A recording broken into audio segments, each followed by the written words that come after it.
Symbol मिलने के बाद पटना पहुंचे चिराग जी, उत्साह है कार्यकर्ताओं में, कैसे देख रहे हैं? ये उत्साह खुद ही देख रहे हैं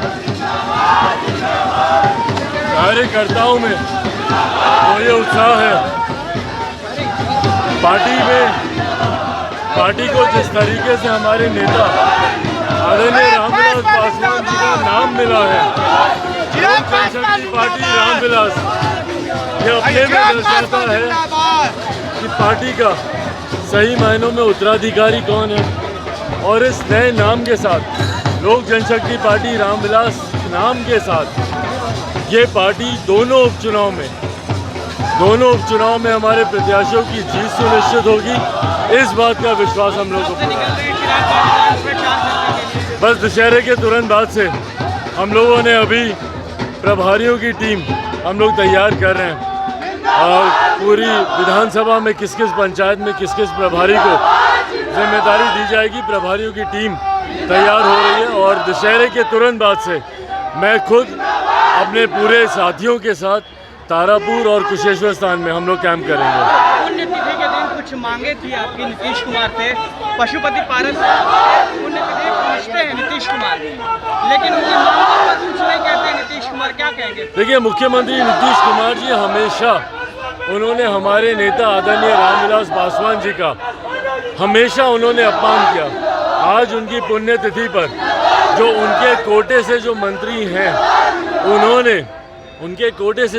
हैं, उन्होंने बड़े बड़े दावे किए थे, उन्होंने बड़ी बड़ी बातें की थी कि स्मारक की घोषणा की जाएगी हमारे नेता के नाम पर, सड़क की घोषणा की जाएगी, प्रतिमा लगाने की घोषणा की जाएगी, राजकीय अवकाश की घोषणा की जाएगी, पर उसमें से किसी भी एक वादे को मुख्यमंत्री नीतीश कुमार जी ने पूरा करने का काम नहीं किया। ये पुनः दर्शाता है कि किस तरीके से मुख्यमंत्री नीतीश कुमार जी उनके जीते जी तो उन्होंने हमारे नेता का अपमान किया ही, पर मरणोपरांत भी वो जिस तरीके से हमारे नेता का अपमान करने से बाज नहीं आ रहे हैं, ये उनके छवि में ये देखने को मिलता है। आने वाले अपमान किया है, पुण्यतिथि में वो शामिल नहीं हुए, उन्हें प्रणाम नहीं किया है। भाई, पहले तो वो ये बताएं कि उन्होंने जिनकी गोद में जाकर वो बैठे हैं और जिनके कोटे से वो मंत्री बने हुए हैं, पहले वो खुद बताएं कि उस नेता ने हमारे नेता का कितना अपमान किया। भाई, दुनिया भर के आप वादे दावे आप करते रहे कि भाई आने वाले दिनों में उनकी पुण्यतिथि पर उनके नाम से रोड की घोषणा की जाएगी, स्मारक की घोषणा की जाएगी, मूर्ति का अनावरण किया जाएगा, राजकीय अवकाश की घोषणा की जाएगी। क्या कोई एक वादा मुख्यमंत्री नीतीश कुमार जी ने पूरा किया? मुख्यमंत्री नीतीश कुमार जी ने निरंतरता में हमारे नेता आदरणीय रामविलास पासवान जी का अपमान किया है, और इस बार भी पुण्यतिथि पर भी उन्होंने अपमान किया है। और जो नेता उनके कोटे से मंत्री बने हुए हैं, जवाब अब उनको देना है कि किस मुंह से वो हमारे नेता को अपना भगवान कहेंगे। जनता क्या इस बाईपास में सबक सिखाएगी? जनता क्या इस बाईपास में इस बाईपोल में इस बार जो उपचुनाव होंगे, इसमें आप देखेंगे कि पिछली बार भी जनता ने मुख्यमंत्री नीतीश कुमार जी की पार्टी को तीसरे नंबर की पार्टी बनाया, और ये दोनों उपचुनाव मुख्यमंत्री नीतीश कुमार जी की पार्टी तीसरे या चौथे नंबर की लड़ाई के लिए लड़ रहे हैं। छवि में ये देखने को मिलता है। आने वाले समय में लोक जनशक्ति पार्टी पुनः इस बात की मांग करती है कि या तो आप हमारी मांगों को पूरा करें, जो हमारे नेता का हक है, अधिकार है, वो उनको आप दें, जिस तरीके से उनको सम्मान मिलना चाहिए वो सम्मान आप उनको दें। अगर नहीं तो लोक जनशक्ति पार्टी रामविलास सड़क पर हम लोग प्रदर्शन करेंगे। पूरे प्रदेश में माहौल है और ये देखने को भी मिला, और यही कारण था कि तीसरे नंबर की पार्टी मौजूदा मुख्यमंत्री नीतीश कुमार जी की जो पार्टी है, वो ना सिर्फ तीसरे नंबर की पार्टी बनी बल्कि आधे से भी कम उनकी सीटें रह गईं।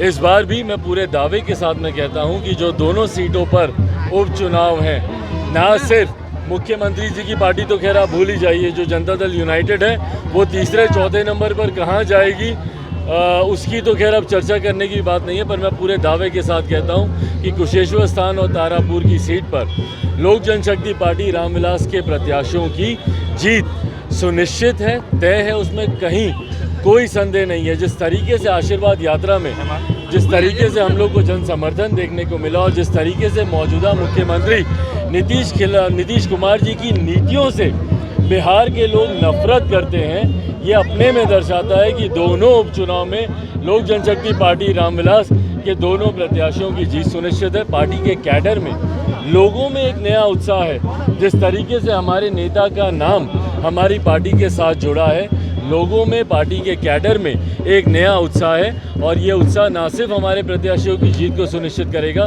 बल्कि मुख्यमंत्री नीतीश कुमार जी की प्रत्याशियों को तीसरे या चौथे नंबर पर लेकर जाएगा। जो चल रहा है उसको कैसे देखते हैं, क्या उसका फायदा आपकी पार्टी को मिलने जा रहा है? देखिए, फायदा नुकसान की बात नहीं है, गठबंधन है उनका और उस गठबंधन में ये उनका अपना निर्णय है कि वो अलग होकर चुनाव लड़ना चाहते थे कि साथ मिलकर चुनाव लड़ना चाहते हैं। पर इससे लोक जनशक्ति पार्टी रामविलास को उससे कोई फ़र्क नहीं पड़ने वाला। जैसा मैंने कहा कि हम लोग की जीत सुनिश्चित है। जो माहौल हम लोग के प्रति बना हुआ है, या आशीर्वाद यात्रा में जिस तरीके से माहौल देखने को मिला, या अभी भी नामांकन के बाद भी जिस तरीके से वहाँ से लोगों के संदेश आ रहे हैं, दशहरे के तुरंत बाद से मैं खुद दोनों विधानसभाओं में कैंप करूंगा, दोनों जगह जाकर वहाँ पर अपने दोनों प्रत्याशियों के लिए वहाँ पर प्रचार करूंगा।